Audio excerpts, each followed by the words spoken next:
To good old Resident Evil. You like how that popped up out of nowhere? This caterpillar mouth. So the Resident Evil 7 DLC was kind of locked away on Sony for a while, but I played the game on PC, so I had to wait till now, this last week, to play it. And so what we essentially have is, what was it?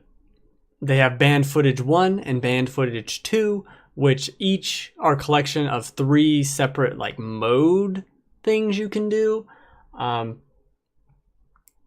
I guess I should also mention, I loved Resident Evil 7. I think it's one of the best games I played, not only this year, but last year. Like, the game's phenomenal. I love it. Great. Now, this DLC is tough. And I think it's best to break it all down one by one and to kind of talk about it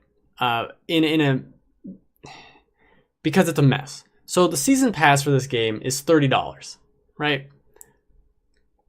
Okay, and the first episode of this is $9 individually, and the second episode of this is $15 individually. So there's another bonus content thing coming later. Fine. What we have now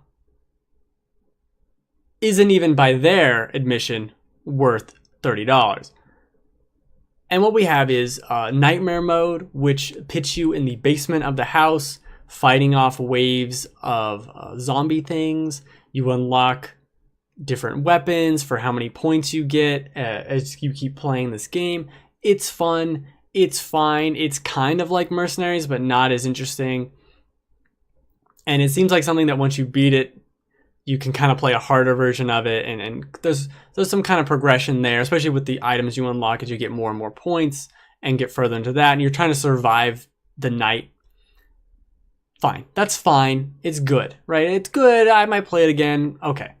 Then we have the bedroom scenario, which is what's on display here. It's a weird dance.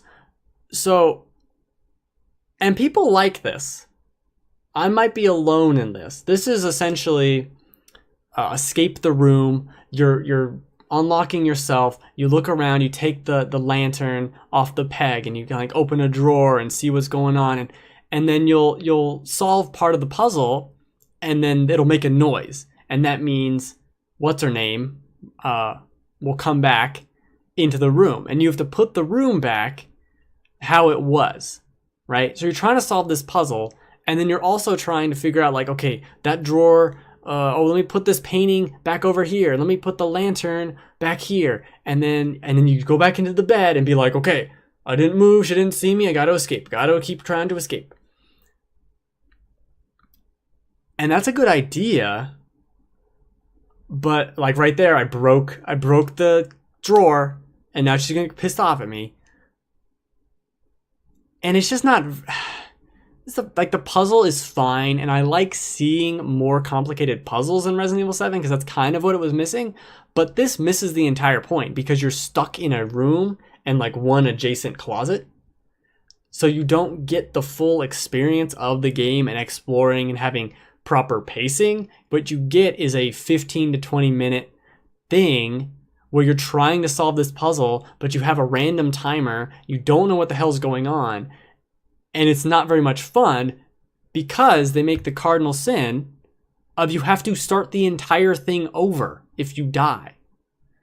So you can get into this and you'll get out. So you get out of the bed, you'll solve something, it'll make noise, you put everything back together, get back into the bed, right?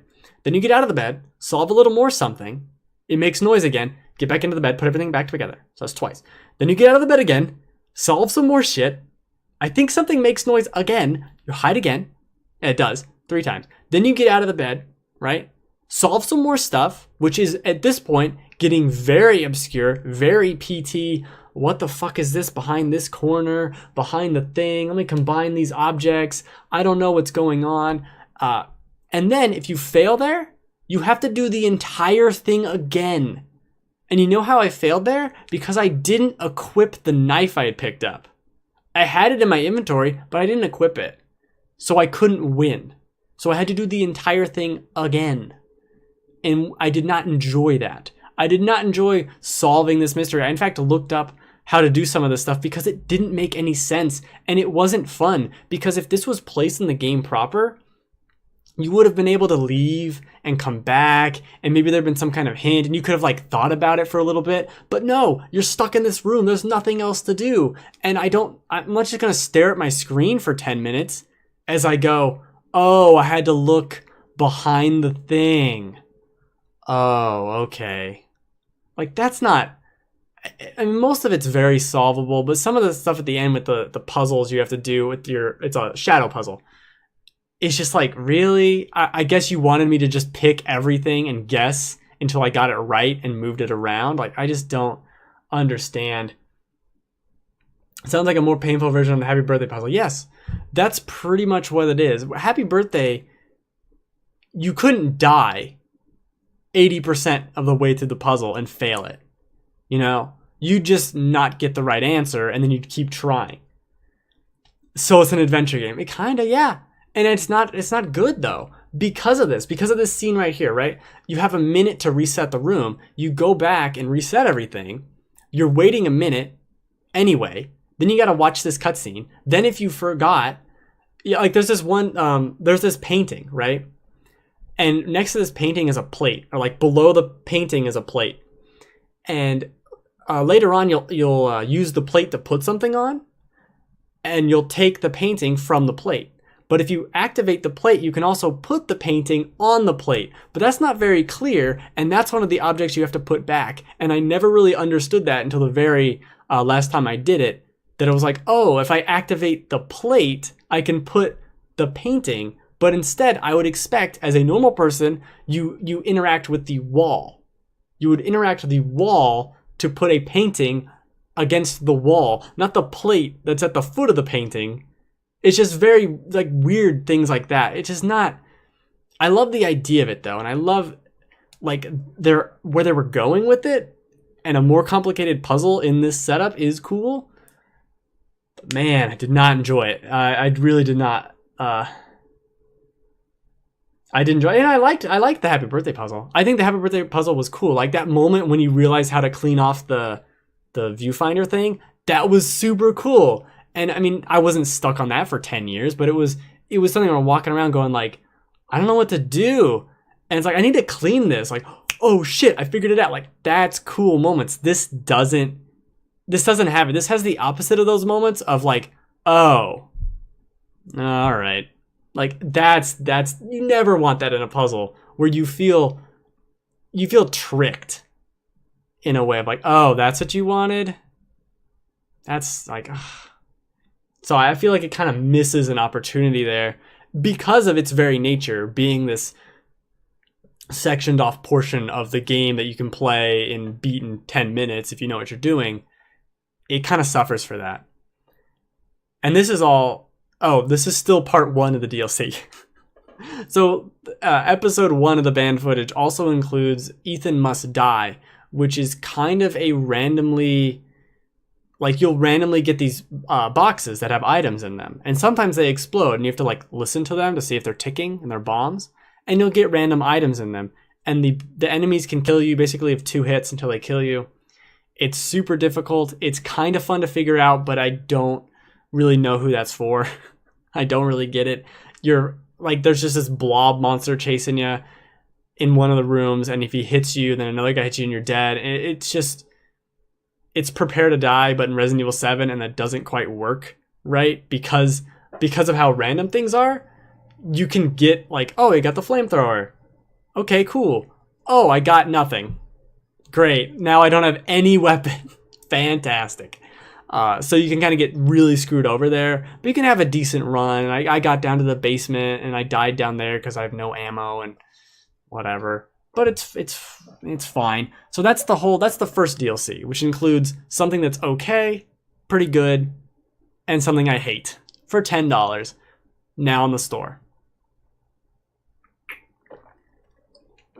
Okay. This is another puzzle that annoyed me because it starts making noise, right? And I didn't know how to shut it to get back in the bed, right? Because it moved the bed. I didn't know how to do it. You know what the solution is? Activate the clock again. I never would have thought that. I thought I had to solve this next puzzle within the time limit. So I was focused on solving this next puzzle. And it didn't click with me at all. And then I die here and I have to do the whole thing again. Just not fun. It just not fun to play for me. Now let's move on. Actually, I have a video of the next part of the next thing. Boop, boop, boop, boop, boop, boop, boop, boop. So this is Banned Footage episode 2. You get the minigame. That is a minigame. 21, which you can guess is a blackjack variant. You have your little blackjack table here. It has a narrative portion, which is this. And then after you beat it, you can go and just play opponents and kind of unlock different rewards and different things that get put into the deck. Because after you play a couple rounds of blackjack here, you get, I forget what they call them, but special cards in the deck. So it'll be like, oh, draw a 5. If a 5 isn't already out, you draw a 5. And you're playing with only 1 through 11. Like there's no other cards. 1 through 11, one of each card. So you can easily count the cards, and that's kind of the point. And then you get these other bonus cards that like, +2 to the penalty to the other player. You're trying to build a meter that kills them. Here's +2 to that instead of the plus whatever it is. Draw the 5. You can draw a special card that makes them put the card they last picked out back into the deck. And the same for you. And they can draw cards too. It's actually a pretty fun little variance on blackjack. And its little narrative thing can take you a good 45 minutes, depending on luck and randomness. A good 45 minutes to play, and it's fine. It's good. I like blackjack quite a bit. I liked this. I don't really see myself going back and playing it ever again, but it was a fun time and an interesting little narrative. It's Clancy from the game who's locked up into this hand thing. He's getting his nails painted, I think. They're about to get chopped off. That's a cool, like it almost has a Saw vibe to it in a way, especially the way, like just the metal and the mechanics of it all feels very Saw. And then keep in mind, this whole thing is $15, not just to put a price out. There's Daughters, which is you play as Zoe. This is the night of, what's her name's, Ellie? I already forgot her name. Evie, the night she arrives at the house. And it's it's not as puzzly at all, but it's just as interesting as kind of the main game. It's certainly the best part to me. It's got 2 different endings that you can kind of play through and see different secrets in. It's very quick. It's maybe 15 minutes to do. But it's interesting, and it's nice to see those characters normal and kind of how this all happened and what that all means. And the real ending is interesting, and I did like it. It's good, it's good little thing they made, but it's very abrupt. It just kind of happens. It doesn't add a whole lot. There's a couple parts where you're hiding, almost in an amnesia sort of way. You're hiding from the people you hide from in the game, and it's fine. Like it kind of reveals how much better the main game is when you have not only weapons but just the full environment to interact with, because you're not able to go to all parts of the house. You're sectioned to a lot of the first floor and a lot of the second floor, but not all of it. And you're hiding, and they can outrun you, or they can see you, and then you can't do anything about it. So you're just like, all right, I guess I've been seen. Like, in that way, it reveals how much better the solution is in the full game than just having you have to hide all the time, which you didn't have to do in the main game. In the main game, I'd see someone and be like, oh shit, run away. And I just run far enough away and they kind of would stop following me. And I never fought them. I know some people would get seen by enemies that chased you around, and I never fought them. You could just easily run away, and you can't fight them here at all. The finger guillotine's too much for me. Imagine this in VR. That's cool. You can play most of this stuff in VR. It's weird you can't play all of it, but whatever. I think the more important thing, yeah, there's the fingers. There they go. It's good shit. Good job, Clancy. It's good though. The daughters scene is overall good. Then we have Jack's 55th birthday, which is also kind of like the Mercenaries minigame they had for years. And it's... So Jack, the head of the household here, you find a bunch of items around, and you have an item box filled with items as well. And the more points you get playing the game, the more items are in this item box for you to use. And the quicker you beat the stages, you get more points, etc. You're finding food out in the world that you have to put in your inventory and then bring back and mix together to feed him to get points. And killing enemies stops the timer. And now it's not a timer like you're running out of time and you're gonna run out of time. It's a timer like you have 15 minutes and the S rank is 10 minutes left on the clock. It's timer like that. And that's a fine little diversion. It's interesting enough. There's like 6 or 7 stages I think you can do that all take place in like the guest house or the main house or just various places from the game. And it's fine. You know what I mean? It's not going to blow anyone away. I'm not going to go back and play it and unlock all the other levels. Like, oh, that was interesting. Like that's the problem with like I think all of this DLC and the upcoming DLC I think sounds interesting, but because it features Chris and is another story chapter, like a full story chapter. This is each banned footage is 3 separate almost mini games. A lot of them are something you play through once, maybe twice, and never again. A lot of them do have kind of a hook of unlock more things and you do better and then you get more rewards and you could kind of come back to some of them, but there's really no reason to. And overall, it's not like I don't think buying the season pass is worth it. I think you should just wait until the actual good content comes out, which I'm sure will be the story chapter, and buy that at the end of this. And then that'll be $15 and you'll have saved money, because none of this is really worth anything. Like, this is fine. I was reading some Steam reviews and there's a couple of people but like, this should have been included in the main game. Like, this isn't worth it. Da da da da. And I really think this should not have been in the main game. Like, this kind of garbage minigame nonsense that half of this DLC is would have diluted how I felt about the game. It would have made me not like it as much. It's not as good as the game. None of this approaches anything that's as good as Resident Evil 7. A couple moments in 2 out of these 6 portions of this approach that, but everything else is just, oh, more shooting that you've done in the game, but now there's some score. Okay, fine. Or it's like really confusing and not fun to play puzzles, or it's blackjack, which is cool, but it's blackjack. I'm not going to Resident Evil 7 to play blackjack. It kind of has a problem in that respect to me. Yes, that's what I'm saying. The DLC, they showed the Capcom Twitter showed a thing. Maybe it was the Resident Evil Twitter, doesn't matter. Showed a thing today, I think it was, like, that's what it is. That's what the story chapter is Chris Redfield doing something. It's a full story chapter with Chris Redfield as the star. That's what I'm interested in. That's why I bought the season pass, not for this garbage. And I also bought the season pass because I love Resident Evil, but I want that. I don't want this. This is not a thing. This dilutes the value of the game. I feel like this is not good. Like, this is levels of magnitude worse than the game. Like, it's crazy how much better the game is than this DLC as a whole package. It really does not add much at all.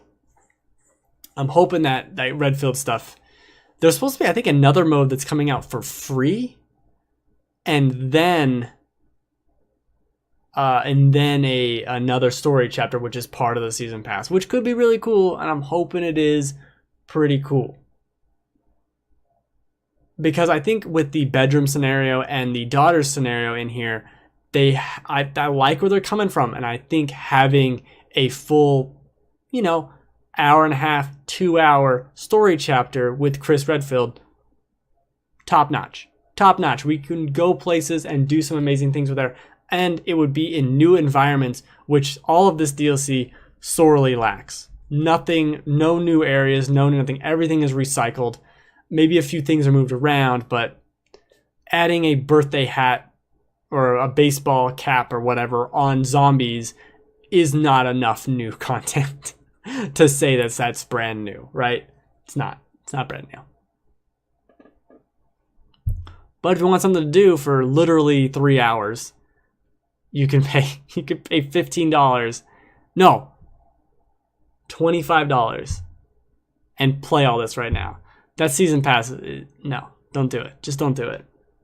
Just don't do it. Piecemeal. Hot trash. It's funny too, they intentionally separated the two really good parts of this, so you'd have to buy both DLCs. You know that was intentional.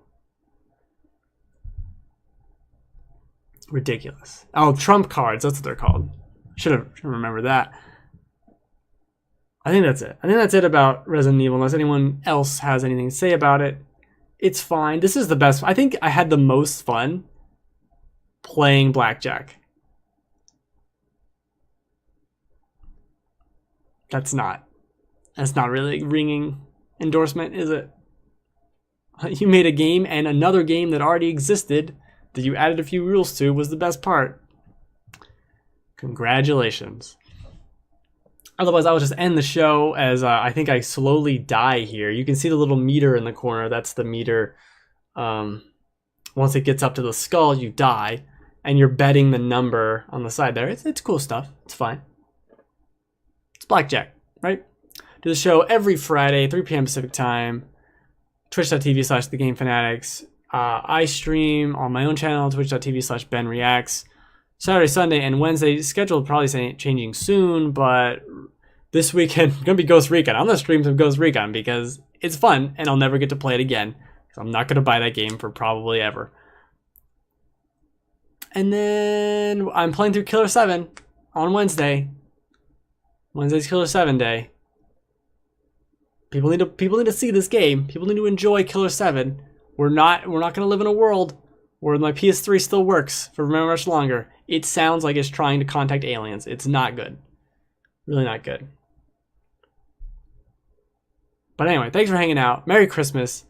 I don't think I die yet, so I'm not going to delay things and have me die. Oh, at the end of this, if you were playing in VR, a saw, like a giant saw blade gets put in front of you, and it gets closer. That's some cool VR shit. I know it's hokey and dumb, but man, like having a spinning saw blade be right next to your head, and you're like, I gotta win this hand of blackjack. That's cool VR stuff to me. Maybe it's not that exciting, but that actually isn't exciting at all. But stuff like that for VR is interesting to me.